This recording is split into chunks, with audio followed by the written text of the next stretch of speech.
I read from the book All the Women of the Bible, and today's story is Herodias and the Inconvenient Prophet.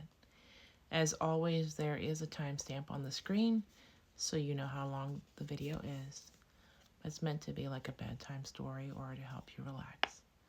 So close your eyes, relax, and let's get into it. Herodias shook her head, her mouth a thin, determined line. There was no help for it, she concluded. Prophet or no, and she really wondered about that. John would have to go, soon. But how was it to be done? Herod, silly man, is mad about him. Loves to hear him talk, he says. Sends shivers down his spine, he says. What foolishness. Not that Herod will do anything about what John is saying, unfortunately. Fortunately for me. Fortunately for us all, in fact. We make a good team, Herod and I. No telling what we might manage for Israel when the Romans tire of us, but first we have to survive. I have to survive. And that brought Herodias back to the main problem. How to get rid of John the Baptizer without ruffling Herod's feathers. She had already tried her special version of persuasion, but in this case, exceptionally without success. Nagging was not her style, and bribery, though her private purse was deep, was out of the question between lovers, particularly when one wished the liaison to continue. The problem is, she said to herself, I'm getting old. Herodias forced herself to speak the ugly word as she examined her hands, the first place age showed. The skin was soft enough, but it was beginning to loosen and take on the look of crepe, thin, tiny flat plates sliding against each other and making sharp wrinkles where they met. She made a sudden fist, and the skin was smooth again, but she had seen the truth. Her youth was going. No, gone, she thought. Let's be blunt about it. So I can't simply overwhelm Herod, make him drunk with my allure, and prize that smelly prophet out of his mind and the safety of his dungeon. If I could, disposing of him would be easy. Herodias straightened the folds of her skirt so that they sculpted her long, still shapely legs and smiled with satisfaction. Not bad at all. Then her problem with John reasserted itself, and she frowned. I really should have thought more clearly before I engineered John's arrest and forced Herod to put him in that dungeon, she reflected, annoyed with herself. Getting him out of the public eye only fixed that dreadful man more firmly in Herod's conscience, such as it is, like a burr under a saddle. So the more I fuss about John now, the more John's words prick Herod. But if I say nothing, those words can just work on the foolish man undisturbed. What am I going to do? She finished aloud. I don't know, I assure you, her daughter Salome answered, strolling into her mother's room. About what, mother? Don't call me that, Herodias returned automatically. How many times have I told you, you must always call me Herodias? You're 20, for goodness sake. If people are constantly reminded that you are my daughter, they'll know you can't be 30 the way you always tell them you are. Really, Herodias, it's so silly. People can count. They can see. You can't fool them. Why do you try? You'll learn, said her mother. You can't help aging, but the day you stop trying to fight it, the day you let yourself go, skip your exercises, eat what you want, forget your bath oils, let your hair go to rack and ruin, ignore your nails, that's the day you sign your own death warrant as an attractive woman and usher your successor into your house and into your husband's bed. That, dear daughter, is the way life is, and I, for one, am not going that way gently, nor at all, if I don't absolutely have to, she paused. And I don't.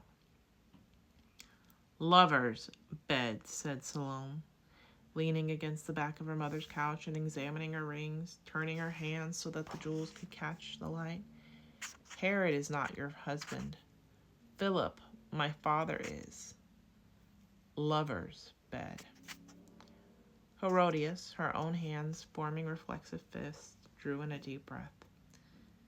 That, she said, is why John has to go. He's poisoning everyone. That's his charge, and I won't have it. Particularly not from your mouth. Uncle Herod won't let you have John strangled, you know, Salome reminded her. She moved a prudent yard away from her mother and added, I think Uncle might even be coming round to John's way of thinking. Water dripping on a rock, you know. Yes, rapped Herodias, and that will mean disaster for us both. Seeing the girl's eyes widen, she went on smoothly, her voice dripping honeyed venom. I know you plan a rich marriage here at court, once you finish your playtime, that is. But if Herod dismisses me, it's back to the country we go. We go. And that will be the end of everything you hope for. So we have to work on this together, dear girl, don't you think? Salome, considerably paler, returned her mother's look steadily. Yes, Herodias, she said simply. What are we going to do? Herod's birthday dinner is coming up next week, said Herodias briskly, the plan having risen as usual, complete in her mind as she skirmished with Salome. You'll dance for him once the wines have circulated sufficiently. He'll be enchanted, he always is, and will offer you a reward. If it's open-ended, we're in. Ask him for John's head. If not, you'll have to work him around to it. Can you do that? Salome was back to her in her lounging cat pose, largely because it annoyed Herodias. Of course I can, she said, bored. But what do I get out of it if he gives us John's head? I can see your advantage, vengeance, and our gain, safety, here at court. But what is my reward? My diamonds, said Herodias flatly, and Salome gasped. But Mother... Herodias, she protested, you have a king's ransom in diamonds. That is how important this is, her mother replied. If that's what it takes to get you to save us both, then that's what it takes. Privately, she thought, and I loathe those diamonds for all they're worth. I feel the traces Herod's wife left on them every time I wear them, and I shiver. Take them, darling daughter. Do me a favor. Aloud, she said, Well? I'll do it, said Salome, and straightened decisively. Veils. I'll use veils, she murmured, her voice trailing away. The plan worked perfectly. Salome danced entrancingly, and Herod swore in front of all his guests that he would give her anything she named for a reward. Even half my kingdom, he declared. Salome, feigning innocence, ran from the room to consult Herodias. On her return, her eyes meeting the king's with a laughing challenge, she asked for the head of John the Baptizer. On a plate, please. And so it was almost done. And so it was done. Thinking over the matter later, Herodias was almost entirely satisfied. John was dead, his head been tossed out with the garbage, and she was safe with Herod for as long as she liked, which would be permanently as far as she was concerned. She did feel a slight uneasiness as, miming a reluctance she did not feel, she gave a complacent Salome the promised diamonds, but dismissed it.